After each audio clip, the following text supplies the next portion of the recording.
UDF Anwar വിഷയത്തിൽ ഇന്നത്തോടെ ഒരു ചിത്രം തെളിയുമെന്നാണ് നമ്മൾ കരുതിയത്. പക്ഷേ ഇന്നത്തെ പകലും അതുണ്ടായില്ല. ഇന്നലത്തേതിൽ നിന്ന് വ്യത്യസ്തമായി കടുംപിടുത്തം വിട്ട അൻവറിനെയാണ് ഇന്ന് നമ്മൾ കണ്ടത്. സമുദായ നേതാക്കൾ നടത്തുന്ന സമവായ ശ്രമങ്ങളിൽ പ്രതീക്ഷയർപ്പിച്ച അൻവർ UDFിൻ്റെ പടിപ്പുരക്കൽ കാത്തു നിൽക്കുകയാണ്. ആര്യാടൻ ഷൗക്കത്തിന് പിന്തുണ പ്രഖ്യാപിക്കണം എന്ന UDFിൻ്റെ ആവശ്യത്തോട് അൻവർ ഇന്നും വഴങ്ങിയിട്ടില്ല. ഒരു തെരഞ്ഞെടുപ്പ് കാലത്ത് സ്ഥാനാർത്ഥിക്ക് പിന്തുണ പ്രഖ്യാപിക്കാത്ത ഒരാളെ അവരെന്തിന് കൂട്ടാളിയാക്കണം? പിന്തുണ പരസ്യമായി പറഞ്ഞാൽ സഹകരിപ്പിക്കാം എന്നൊരു ഓപ്പൺ ചാൻസ് കൂടി UDF അൻവറിന് നൽകിയിരിക്കുന്നു. അല്പം മുമ്പ് വാതിലടക്ക് മുമ്പ് അത്താഴ പ്രശ്നിക്കാരുണ്ടോ എന്ന മട്ടിലെ അവസാന വിളിയാണ്. വാവിട്ട് പറഞ്ഞതെല്ലാം വിഴുങ്ങി തിരുത്തി തിരികെ ചെന്നാൽ UDF അൻവറിനെ സ്വീകരിക്കും. ഒരു ബാർഗെയിനിങ് കപ്പാസിറ്റിയും ഇല്ലാതെ വിനീതനായി കൂടെ വന്നാൽ ഒപ്പം നിർത്താമെന്നാണ് UDFിൻ്റെ ഓഫർ. ആദ്യം കാണാം RDX റാപ്പ്. VD സതീശൻ നിലപാടിൽ ഉറച്ചുനിന്നിട്ടും കോൺഗ്രസ് നേതാക്കളും ഒടുവിൽ ലീഗും അതിനെ പിന്തുണച്ചിട്ടും ഇന്നലെ രാത്രി വരെ അൻവർ പിന്നോട്ടു പോയില്ല. ആര്യാടൻ ഷൗക്കത്തിന് പിന്തുണ പ്രഖ്യാപിച്ചാൽ എല്ലാം പരിഹരിക്കപ്പെടുമെന്ന സമവായം അൻവർ തള്ളി. ഷൗക്കത്ത് നിലമ്പൂരിൽ ജയിക്കില്ലെന്നായിരുന്നു അൻവറിന്റെ അഭിപ്രായ പ്രകടനം. ഇന്ന് അൻവറിൽ നിന്ന് പ്രതീക്ഷിച്ചത് ശക്തമായ ആഞ്ഞടിക്കലായിരുന്നുവെങ്കിൽ കണ്ടത് കടുംപിടുത്തം വിട്ട നേതാവിനെ. രാവിലത്തെ വാർത്താ സമ്മേളനം രണ്ടുവരിയിൽ ഒതുക്കി. സ്ഥാനാർത്ഥിത്വത്തിൽ ഉടൻ തീരുമാനമില്ലെന്നും ഒരു പകൽ കൂടി കാത്തിരിക്കാമെന്നും അൻവർ. എല്ലാവരും നല്ല സ്ഥാനാർത്ഥികളാണ്. അത് നല്ലതാണോ കെട്ടതാണോ എന്ന് അറിയാം. 23-ാം തീയതി സാമുദായിക നേതാക്കൾ ഇടപെട്ട് നടത്തുന്ന സമവായ ശ്രമത്തിലാണ് ഇപ്പോൾ അൻവറിന്റെ പ്രതീക്ഷ.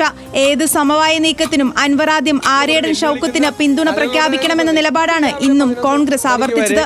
ഞങ്ങളുടെ കൂട്ടത്തിൽ നിന്ന് ഒരാളെ കിട്ടുമെന്ന് നോക്കിയിട്ട് നടന്ന ആളുകളാണ്. LDF കരുത്തനായ സ്വരാജിനെ കളത്തിലിറക്കി രാഷ്ട്രീയ പോരാട്ടം ഉറപ്പിച്ചു. അപ്പോഴും അൻവർ രാഷ്ട്രീയ ത്രിശങ്കുവിൽ തുടരുന്നു. RDX rap news Malayalam.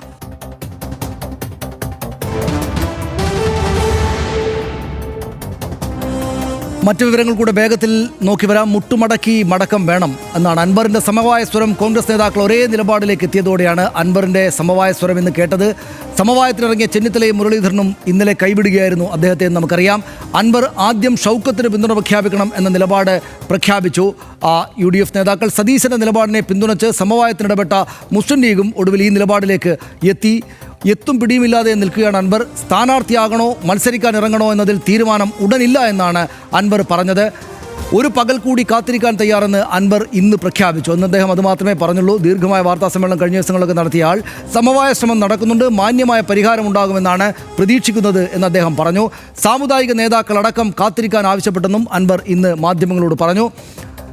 Satheesan പക്ഷേ കാർക്കശ്യം തുടരുകയാണ്. സമവായ ചർച്ചാ നിലപാടിൽ നിന്ന് ഒരടി പിന്നോട്ടില്ലാതെയാണ് VD സതീശൻ ഇന്നും മാധ്യമങ്ങളോട് കണ്ടിക്കാര്യത്തെ പറഞ്ഞത്. UDF സ്ഥാനാർത്ഥിയെ പിന്തുണക്കണോ വേണ്ടയോ എന്ന് അൻവർ തീരുമാനിക്കട്ടെ എന്ന് അദ്ദേഹം ഇന്നലെയും മെനഞ്ഞാന്നും പറഞ്ഞത് ഇന്നും പറഞ്ഞു. അൻവറിന് UDFിൻ്റെ വാതിൽ അടച്ചിട്ടില്ല എന്നാണ് സണ്ണി ജോസഫ് പറഞ്ഞത്. സാഹചര്യം മാറിയിട്ടില്ല, പക്ഷേ ഇന്നത്തെ ദിവസം പോസിറ്റീവാണ് എന്ന് സണ്ണി ജോസഫ് പറഞ്ഞു. ഇതാണ് ഇന്നത്തെ രാഷ്ട്രീയ സാഹചര്യങ്ങൾ നമ്മൾ ഡാറ്റാ ഷീറ്റിൽ പരിശോധിച്ചാൽ ചേരുക. മഹേഷ് ചന്ദ്രൻ്റെ കൂടുതൽ വിവരങ്ങളുമായിട്ട് അതിൻ്റെ ചേരും. അതിനു മുമ്പ് ഈ PV അൻവർ എങ്ങനെയെങ്കിലും തങ്ങളുടെ സ്ഥാനാർത്ഥിയെ പിന്തുണച്ചില്ലെങ്കിൽ പിന്നെ ഇതിനകത്തേക്ക് സ്ഥാനമുണ്ടാകില്ല എന്ന നിലപാട് ആദ്യം മുതൽ തന്നെ സ്വീകരിക്കുന്നയാളാണ് VD സതീശൻ. VD സതീശൻ ആ കാര്യത്തിൽ ഉറച്ചു നിൽക്കുകയായിരുന്നു. മറ്റ് നേതാക്കൾക്ക് അൻവറിനെ ഇങ്ങോട്ട് എടുക്കേണ്ടതുണ്ട് എന്നതുകൊണ്ടൊരു സമവായ മൃദുസ്വരമുണ്ടായിരുന്നു. അതിപ്പോൾ സണ്ണി ജോസഫ് ആണെങ്കിലും K മുരളീധരനാണെങ്കിലും രമേശ് ചെന്നിത്തലയാണെങ്കിലും അടൂർ പ്രകാശ് ആണെങ്കിലും ഒരല്പം മയപ്പെടുത്തിയ സ്വരത്തിലാണ് അവർ കാര്യം പറഞ്ഞിരുന്നത്. സംസാരിച്ച ദിവസം K സുധാകരനും അൻവറിന് അനുകൂലമായിട്ടുള്ള നിലപാടാണ് ആദ്യ ദിവസങ്ങളിൽ സ്വീകരിച്ചത്. പക്ഷേ പിന്നീട് എല്ലാ ദിവസം കഴിയുന്തോറും VD സതീശൻ്റെ നിലപാടിലേക്ക് ഈ മറ്റു നേതാക്കൾ കൂടെ വരുന്നതാണ് കണ്ടത്. അതായത് തങ്ങളുടെ സ്ഥാനാർത്ഥിയെ പിന്തുണക്കുക, അതിനുശേഷം നമുക്ക് കാര്യങ്ങൾ ആലോചിക്കാം, തീരുമാനമെടുക്കാം എന്ന VD സതീശൻ്റെ ആവർത്തിച്ചുള്ള ആവശ്യത്തോട് മയപ്പെട്ട് നിൽക്കാൻ തയ്യാറായില്ല അൻവർ എന്നതാണ് ഇപ്പോഴത്തെയും നില. അക്കാര്യത്തിൽ എന്തെങ്കിലും വിട്ടുവീഴ്ച അൻവറും വരുത്തിയിട്ടില്ല. പക്ഷേ ഈ ദിവസം കാത്തു നിൽക്കാം എന്നാണ് പറഞ്ഞിരിക്കുന്നത്. നാളെ ആര്യാടൻ ഷൗക്കത്തിനെതിരായിട്ട് അദ്ദേഹം പറഞ്ഞ മോശം കാര്യങ്ങൾ മാത്രം അവിടെ ഉണ്ടായിരിക്കെ, പൂർണ്ണ പിന്തുണ അദ്ദേഹം നൽകിയിട്ടില്ലാതിരിക്കെ, ഇന്നത്തെ ഒരു ദിവസവും അങ്ങനെ തന്നെ കടന്നുപോയ സ്ഥിതിയിൽ നാളെ എന്ത് തീരുമാനമാണ് ഉണ്ടാവുക എന്നതാണ് ഏറ്റവും രാഷ്ട്രീയമായി കൗതുകം ഉണ്ടാക്കുന്ന കാര്യം. മഹേഷ് ചന്ദ്രൻ നമ്മോടൊപ്പം ചേരുന്നുണ്ട്. മഹേഷ്, എന്ത് സംഭവിക്കാനാണ് സാധ്യത? അൻവറിന് മുന്നിൽ ഇനി മറ്റൊരു വഴിയുമില്ല എന്ന കാര്യം എല്ലാവർക്കും മനസ്സിലായിട്ടുണ്ട്. അൻവർ സമ്പൂർണ്ണമായിട്ട് നിരായുധീകരിക്കപ്പെട്ട് നിർവീര്യമാക്കപ്പെട്ട് തോറ്റ് പരാജയപ്പെട്ട് മുന്നിലേക്ക് വന്നിട്ട് ആര്യാടൻ ഷൗക്കത്ത് കൊള്ളാവുന്ന സ്ഥാനാർത്ഥിയാണ്, അദ്ദേഹത്തെ എല്ലാവരും വോട്ട് ചെയ്ത് വിജയിപ്പിക്കണമെന്ന് ഇപ്പോൾ പറഞ്ഞാൽ മാത്രമേ UDFിനകത്തേക്ക് വരാൻ പറ്റൂ എന്ന നിലപാട് VD സതീശനും മറ്റു നേതാക്കളാകെ തന്നെയും സ്വീകരിക്കുമ്പോൾ സ്വാഭാവികമായിട്ടും സമ്പൂർണ്ണമായിട്ട് പരാജയപ്പെട്ട് ഇങ്ങോട്ട് വരുന്നൊരു അൻവറിനെ നാളെ കാണുമോ?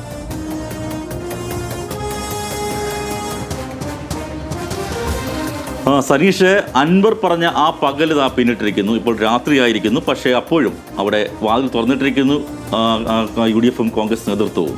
അവർ പറയുന്നത് മുൻപ് പറഞ്ഞൊരു കാര്യം തന്നെയാണ്, അംഗീകരിക്കണം, പിന്തുണയ്ക്കണം UDF സ്ഥാനാർത്ഥിയെ. അത്തരമൊരു വാക്ക് പരസ്യമായി പറഞ്ഞാൽ UDFിൻ്റെ അസോസിയേറ്റ് അംഗമായി നിങ്ങളെ കൂട്ടാം എന്ന് തന്നെയാണ്. അതിന്ന് UDF ഉന്നതതല നേതൃയോഗം ഓൺലൈനായിട്ട് ചേർന്നു. ആ യോഗത്തിലുണ്ടായ ഏക അഭിപ്രായം അതാണ്. ആ അഭിപ്രായം PV അൻവറിനെ അറിയിക്കാൻ UDF കൺവീനർ അടൂർ പ്രകാശിനെ ചുമതലപ്പെടുത്തിയിട്ടുണ്ട്. അടൂർ പ്രകാശ് PV അൻവറുമായി സംസാരിച്ചിട്ടുണ്ട്. അങ്ങനെ PV അൻവർ അതിനനുസരിച്ചിട്ട് അദ്ദേഹം നിലപാട് പറയട്ടെ, പ്രഖ്യാപനം വരട്ടെ. അങ്ങനെ പരസ്യമായി പ്രഖ്യാപിച്ചാൽ തുടർന്നുള്ള തീരുമാനമുണ്ടാവും. അങ്ങനെയെങ്കിൽ ഒന്നിച്ചു നീങ്ങാം എന്ന് തന്നെയാണ് പറയുന്നത്. ഇവിടെ ഇപ്പോൾ ആ പന്ത് പൂർണ്ണമായിട്ടും അൻവറിൻ്റെ കോർട്ടിലേക്ക് നീങ്ങുന്നു. അൻവർ ഇക്കാര്യത്തിൽ എടുക്കുന്ന തീരുമാനം നിർണായകമായിരിക്കും. അത് അൻവറിൻ്റെ രാഷ്ട്രീയ ഭാവിയിലും നിർണായകമായിരിക്കും. ഇക്കാര്യത്തിൽ M സ്വരാജിൻ്റെ സ്ഥാനാർത്ഥം കൂടി വന്നതോടുകൂടി കുറച്ചുകൂടി പരിങ്ങലി, അതായത് പ്രതീക്ഷിച്ച മറ്റ് സ്ഥാനാർത്ഥികൾക്കപ്പുറത്തേക്ക് M സ്വരാജ് വരുമ്പോൾ അത് CPIMൻ്റെ സംഘടനാ സംവിധാനം ഊർജ്ജസ്വലമായി പ്രവർത്തിക്കുമെന്ന് ഉറപ്പാണ്. അത്തരം കാര്യങ്ങളുണ്ട്. പിണറായിക്കെതിരെയാണ് പോരാട്ടം നയിച്ചത് PV അൻവറെങ്കിൽ ഇത് അവസാനം VD സതീശനെതിരായ പോരാട്ടം പോലെ, അല്ലെങ്കിൽ ഇപ്പോഴത്തെ സ്ഥാനാർത്ഥി ആര്യാടൻ ഷൗക്കത്തിനെതിരെ പോരാട്ടം പോലെയൊക്കെ ആയിപ്പോയി. അപ്പോൾ അത് മാറണമെങ്കിൽ തിരുത്തി പറഞ്ഞേ മതിയാകൂ, പിന്തുണയ്ക്കണമെന്ന് പറയണം. അത് പറഞ്ഞാൽ മാത്രമേ മറ്റു കാര്യങ്ങൾ കിടക്കാൻ പറ്റൂ. അല്ലാത്ത വിലപേശന് വഴങ്ങാൻ പറ്റുന്ന സാഹചര്യം ഇപ്പോഴില്ല. അഥവാ ഇനി PV അൻവർ മത്സരിക്കുകയാണെങ്കിൽ ഒരു 7000 വോട്ടിനപ്പുറത്തേക്ക് PV അൻവർ നേടില്ല എന്ന തരത്തിലേക്കുള്ള ഒരു ചർച്ചയും UDF യോഗത്തിൽ നടന്നിട്ടുണ്ട്. ഒരു കാര്യം കൂടെ നമുക്ക് എല്ലാവർക്കും അറിയാവുന്നതുപോലെ മഹേഷ്, അതായത് അവിടെ ആര് ജയിച്ചാലും അൻവർ തോൽക്കും എന്ന കാര്യത്തിൽ യാതൊരു സംശയമില്ല. ഇപ്പോൾ അതായത് M സ്വരാജ് മത്സരിക്കുന്നത് CPIMൻ്റെ സ്ഥാനാർത്ഥിയായിട്ടാണ്. പിണറായി വിജയനാണ് M സ്വരാജിനോട് മത്സരിക്കാൻ പറഞ്ഞതെന്നാണ് നമ്മൾ അടക്കമുള്ള ആളുകൾ നൽകുന്ന വാർത്ത. പിണറായി വിജയൻ്റെ ചോയ്സാണ് M സ്വരാജ്. M സ്വരാജ് ജയിക്കുകയാണെങ്കിൽ പിണറായി വിജയൻ വിജയിക്കുന്നു, അൻവർ തോൽക്കുന്നു. ആര്യാടൻ ഷൗക്കത്ത് ജയിക്കുകയാണെങ്കിൽ ആര്യാടൻ ഷൗക്കത്തും അൻവറിൻ്റെ ശത്രുവാണ്, അൻവർ തോൽക്കുന്നു. രണ്ട് മുന്നണി സ്ഥാനാർത്ഥികളും പ്രധാനപ്പെട്ട ആളുകളാണ്. അവരാര് ജയിച്ചാലും അൻവർ തോൽക്കും എന്ന കാര്യം ഇപ്പോൾ തന്നെയും ഉറപ്പാണ്, ഒരു വിധത്തിൽ അല്ലെങ്കിൽ മറ്റൊരു വിധത്തിൽ. അപ്പോൾ അവിടെ ഒരു പ്രശ്നം, അൻവർ എന്ന് വെച്ചാൽ പരാജയപ്പെട്ട രാഷ്ട്രീയ നേതാവായി മാറിക്കഴിഞ്ഞു എന്ന സാഹചര്യമല്ല ഇപ്പോൾ ഉള്ളത്. ഏതെങ്കിലും നിലക്ക് ഈ കാര്യങ്ങളെ ഒരല്പം തനിക്ക് അനുകൂലമായിട്ട് മാറ്റി മെച്ചപ്പെടുത്തിയെടുക്കാനുള്ള ശ്രമം PV അൻവർ ആലോചിക്കുന്നുണ്ടോ? ഈ PV അൻവറിൻ്റെ ആലോചനകളെക്കുറിച്ച് മാധ്യമപ്രവർത്തകർക്ക് പിടികിട്ടുക എളുപ്പമല്ല. കാരണം അദ്ദേഹം ഇന്നിപ്പോൾ തീരുമാനിക്കുന്നതല്ല, അല്ലെങ്കിൽ ഒരുപക്ഷെ ഈ നിമിഷം ചിന്തിക്കുന്നതല്ല, അടുത്ത നിമിഷം ചിന്തിക്കുന്നതല്ല പറയുന്നത് എന്നൊരു തോന്നലൊക്കെ ഈ സമീപ ദിവസങ്ങളിലെ കാര്യങ്ങൾ കൊണ്ടുണ്ടായിട്ടുണ്ട്. PV അൻവർ എന്ത് ചെയ്യാനാണ് ആലോചിക്കുന്നതെന്ന ധാരണ എന്തെങ്കിലും അവിടെയുള്ള മാധ്യമപ്രവർത്തകർക്കും മറ്റുമുണ്ടോ? ഇക്കാര്യത്തിൽ മനസ്സ് തുറന്ന് സംസാരിക്കില്ല PV അൻവർ ഭാഗത്ത് പലപ്പോഴും. അദ്ദേഹം സനീഷ് പറഞ്ഞ പോലെ തന്നെ ഇപ്പോൾ തീരുമാനിക്കുന്നതായിരിക്കില്ല അടുത്ത നിമിഷം, അടുത്ത മണിക്കൂറിൽ മാറുന്നത്. അത് അത്തരത്തിലേക്കുള്ള കാര്യങ്ങൾ. അതുകൊണ്ട് പലപ്പോഴും മാധ്യമപ്രവർത്തകർക്ക് തന്നെ ഒത്തിരി നേരം, അതായത് ഇന്ന് രാവിലെ പറയാമെന്ന് പറയുന്ന കാര്യം വൈകുന്നേരത്തേക്ക് അദ്ദേഹം മാറ്റിവെക്കും. വൈകുന്നേരം ഇപ്പോൾ രാവിലെ പറഞ്ഞതായിരിക്കത്തില്ല, അത് മാറ്റം വരുത്തുന്ന രീതിയൊക്കെ അദ്ദേഹത്തിനുണ്ട്. അദ്ദേഹം മുൻപ് പറഞ്ഞ പല കാര്യങ്ങൾ ഇപ്പോൾ അതാണല്ലോ ഇപ്പോൾ ഏറ്റവും വലിയ ട്രോളായിട്ട് വരുന്നത്. ഫേസ്ബുക്കിൽ അദ്ദേഹം നടത്തിയ പ്രസ്താവന, M സ്വരാജ് അനുകൂലമായിട്ട് അദ്ദേഹം നേരത്തെ വലിയ വിഷയങ്ങൾ, സ്വരാജിനെതിരെ വേട്ടയാടൽ നടന്ന കാലത്തൊക്കെ, സൈബർ ലോകത്ത് നടന്ന കാലത്തൊക്കെ സ്വരാജിന് പിന്തുണയുമായിട്ട് സ്വരാജിൻ്റെ ഫോട്ടോയൊക്കെ ഇട്ട് PV അൻവർ കുറേ ഫേസ്ബുക്ക് പോസ്റ്റ് ഇട്ടുണ്ട്. ആ പോസ്റ്റുകളൊക്കെ ഇപ്പോൾ കുത്തിപ്പൊക്കെയാണ് സൈബർ ലോകത്ത്. അതെ, ആ പോസ്റ്റുകൾ പലതും ഞാനും കണ്ടു. ഞാൻ ഒരു നിമിഷം മഹേഷ് തിരിച്ചു വരാം. വളരെ പ്രധാനപ്പെട്ട ഒരു വാർത്ത അവിടെ നിന്ന് ശാന്തകുമാർ റിപ്പോർട്ട് ചെയ്യുന്നുണ്ട്. അസോസിയേറ്റ് അംഗമാക്കാമെന്ന UDFിൻ്റെ നിർദ്ദേശം PV അൻവർ അംഗീകരിച്ചേക്കില്ല എന്ന വിവരം ആണ് വന്നിരിക്കുന്നത്.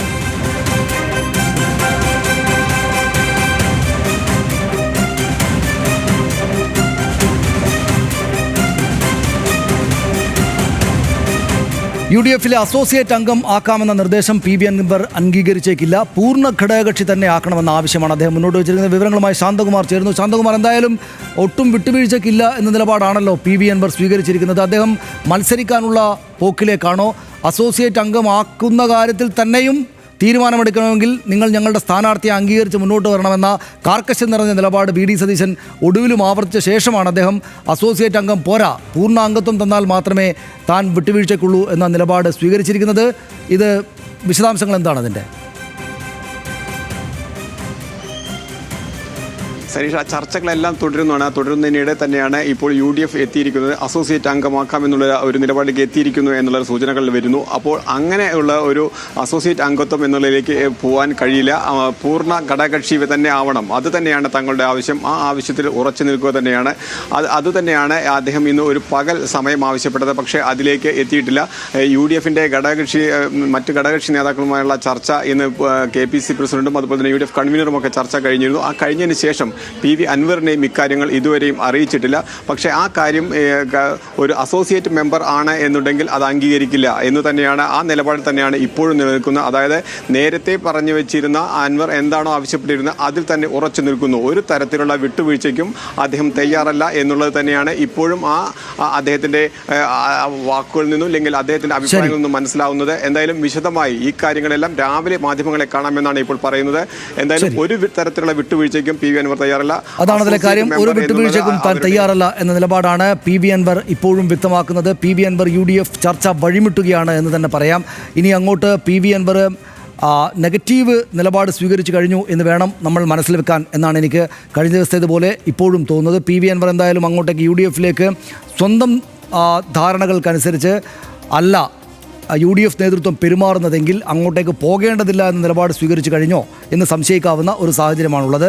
സമ്പൂർണ്ണമായിട്ട് നിരായുധീകരിക്കപ്പെട്ട് നിർവീര്യനാക്കപ്പെട്ട് സമ്പൂർണ്ണമായിട്ട് പരാജയം സമ്മതിച്ചതിന് ശേഷം മാത്രമേ ഇങ്ങോട്ട് വരേണ്ടതുള്ളൂ എന്ന നിലപാടാണ് യഥാർത്ഥത്തിൽ UDF നേതൃത്വം ഇപ്പോൾ സ്വീകരിച്ചിരിക്കുന്നത്. നേരത്തെ അത്രയ്ക്ക് കാർക്കശ്യമുള്ള നിലപാട് BD സതീശൻ്റേത് മാത്രമായിരുന്നെങ്കിൽ ഇപ്പോൾ BD സതീശൻ്റേത് മാത്രമല്ല, കോൺഗ്രസ് നേതൃത്വം അപ്പാടെ തന്നെയും സതീശനെ ഏൽപ്പിച്ചിരിക്കുകയാണ്. അല്പം മുമ്പ് BD സതീശൻ മാധ്യമപ്രവർത്തകരെ കണ്ടപ്പോൾ പറഞ്ഞത്, എന്നെ ഏൽപ്പിച്ചിരിക്കുകയാണ് മറ്റു നേതാക്കളെല്ലാം.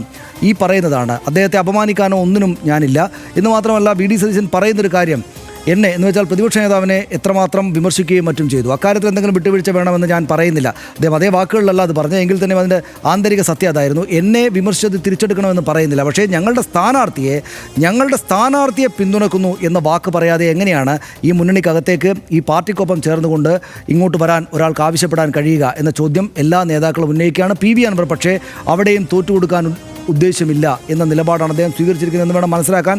അസോസിയേറ്റഡ് മെമ്പർഷിപ്പ് എന്നത് UDFനകത്ത് എനിക്ക് തോന്നുന്നു RMPക്കോ മറ്റോ ആണ് ഉള്ളത്. RMP ആ നിലക്കുള്ളൊരു ഘടകകക്ഷിയായിട്ടാണ്, അസോസിയേറ്റ് ചെയ്യപ്പെടുന്ന ഒരു ഘടകകക്ഷിയായിട്ടാണ് UDFനൊപ്പം തുടരുന്നത്. ആ സ്ഥാനത്തേക്ക് വരാം എന്നാണ് PV അൻവറിനോട് പറഞ്ഞിരിക്കുന്നത്. പക്ഷേ ആ സ്ഥാനം ലഭ്യമാവുക എന്നത് പോലും ഈ പറയുന്ന സ്ഥാനാർത്ഥിയെ അംഗീകരിക്കുക എന്ന കാര്യം, അത് വോക്കലി പറയുക എന്ന കാര്യം ചെയ്തില്ലെങ്കിൽ നടക്കില്ല എന്ന നിലപാടും നേരത്തെ തന്നെ ഈ ആളുകൾ അറിയിച്ചു കഴിഞ്ഞിട്ടുണ്ട്. സമുദായ നേതാക്കളും PK കുഞ്ഞാലിക്കുട്ടി അടക്കമുള്ള മുസ്ലിം ലീഗിൻ്റെ നേതാക്കളും തനിക്ക് ഒരു ദിവസവും കൂടെ സമയം തന്നു എന്ന് ഇന്നലെ പറഞ്ഞ PV അൻവർ പക്ഷേ ഇക്കാര്യത്തിൽ വിട്ടുവീഴ്ചയില്ലാതെ നിൽക്കുന്നു എന്ന സൂചനയാണ് പുറത്തേക്ക് നൽകുന്നത്. നമുക്കറിയില്ല PV അൻവർ എന്താണ് ആലോചിക്കുന്നതെന്ന്, പക്ഷേ അദ്ദേഹം പുറത്തേക്ക് നൽകാൻ ഉദ്ദേശിക്കുന്ന നിലപാട് ഇതാണ്, അതായത് താൻ വിട്ടുവീഴ്ചയ്ക്കില്ല എന്ന നിലപാട്. പക്ഷേ PV അൻവർ ആത്യന്തികമായിട്ടൊരു ഒറ്റ വ്യക്തിയാണ്, ശക്തമായൊരു പാർട്ടി പോലും കൂടെ ഇല്ലാത്ത ആളാണ്. അദ്ദേഹം സംസ്ഥാനത്തെ മുഖ്യമന്ത്രിയെ വല്ലാത്തോതിൽ വെറുപ്പിച്ചു കഴിഞ്ഞിട്ടുണ്ട്. സംസ്ഥാനത്തെ മുഖ്യമന്ത്രി കൂടെ പാർട്ടായിട്ടുള്ള LDFനെയും CPMനെയും വല്ലാത്തോതിൽ വെറുപ്പിച്ചു കഴിഞ്ഞിട്ടുണ്ട്. ഇപ്പോൾ പ്രതിപക്ഷ നേതാവിനെയും അദ്ദേഹം വെറുപ്പിച്ചിട്ടുണ്ട് എന്നതാണ് നമ്മൾ കാണുന്ന രാഷ്ട്രീയ സാഹചര്യം. പക്ഷേ അപ്പോഴും അദ്ദേഹത്തോടൊപ്പം ഉള്ള ആളുകളുണ്ട്. അദ്ദേഹം അവിടുത്തെ MLA ആയിരുന്നു. വോക്കലി വളരെ ശക്തമായിട്ട് ഉറക്കെ ശബ്ദമുയർത്തിയിട്ട് തന്നെ കാര്യങ്ങൾ പറയുന്നൊരു നേതാവാണ്. അദ്ദേഹത്തെ പരിപൂർണമായിട്ട് തള്ളിക്കളയാനാകുമോ UDFന് എന്ന് നമുക്കറിയുകയില്ല. പക്ഷേ PV അൻവർ അദ്ദേഹത്തെ സ്വീകാര്യനാക്കാനുള്ള ജോലി അദ്ദേഹം സ്വന്തം നിലക്ക് ചെയ്യുന്നില്ല എന്നതാണ് നമ്മൾ കാണുന്നത്. അദ്ദേഹം സ്വന്തം കുഴി കുഴിക്കുകയാണോ എന്ന് വിചാരിക്കുന്ന അൻവർ വിമർശകരുണ്ട്. എല്ലാവരുമല്ല, അൻവർ വിമർശകരുണ്ട്. അൻവർ പറഞ്ഞ പകൽ കഴിഞ്ഞു എന്ന് നമുക്കറിയാം. UDF പറഞ്ഞ സന്ധ്യയും പിന്നിട്ടിട്ടുണ്ട്. അൻവർ ആര്യാടൻ ഷൗക്കത്തിനെ പിന്തുണച്ചതുമില്ല, മുന്നണി പ്രവേശന പ്രഖ്യാപനം വന്നതുമില്ല. UDF ഏകോപന സമിതി യോഗത്തിൻ്റെ തീരുമാനം വന്നു. ആര്യാടൻ ഷൗക്കത്തിനെ പിന്തുണയ്ക്കാതെ ഒരടി മുന്നോട്ട് പോകില്ല എന്ന കർശന നിലപാടിൽ തന്നെയാണ് സതീശനും കോൺഗ്രസും. അൻവറിന് പറഞ്ഞതെല്ലാം വിഴുങ്ങി തിരിച്ചു ചെല്ലാനുള്ള ലാസ്റ്റ് ചാൻസ് ആയിരുന്നു അത്. അസോസിയേറ്റ് അംഗം എന്ന പരിഹാസ്യ പദവിയുമായി ചെയ്തെന്ന് കയറാനാകില്ല എന്നാണ് അൻവറിൻ്റെ ആദ്യ പ്രതികരണം എന്നറിയുന്നു. രാഷ്ട്രീയമായി അൻവർ അപ്രസക്തനാകുന്നു. കൗതുകം ഇതാണ്, കാലങ്ങൾക്കിപ്പുറം ഇരുമ്പിലുറഞ്ഞ് ഇടിമിന്നൽ ചിതറുന്ന രാഷ്ട്രീയ പോരാട്ടം നടക്കാൻ പോവുകയാണ് നിലമ്പൂരിൽ. ഏറനാടൻ രാഷ്ട്രീയത്തിലെ കരുത്തനായും നിലമ്പൂരിൻ്റെ പുത്രനായുമെല്ലാം അവശേഷിക്കുന്ന അനുയായികൾ ഇപ്പോഴും വിശേഷിപ്പിക്കുന്ന PV അൻവർ നിലവിൽ ഈ ചിത്രത്തിലേ ഇല്ല. നിലമ്പൂരിൽ ജയിക്കുന്നത് ആര്യാടൻ ഷൗക്കത്തായാലും M സ്വരാജായാലും തോൽക്കുന്നത് PV അൻവർ ആയിരിക്കുമെന്നാണ് ഈ രാഷ്ട്രീയ സന്ദർഭത്തിൻ്റെ ചുരുക്കെഴുത്ത്. ഇനിയുള്ള ദിവസങ്ങളിലും എല്ലാ കണ്ണുകളും നിലമ്പൂരിലേക്ക്. കളം മുറുകുന്നത് RDXും രാഷ്ട്രീയ കൗതുകത്തോടെ നോക്കിയിരിക്കുന്നു.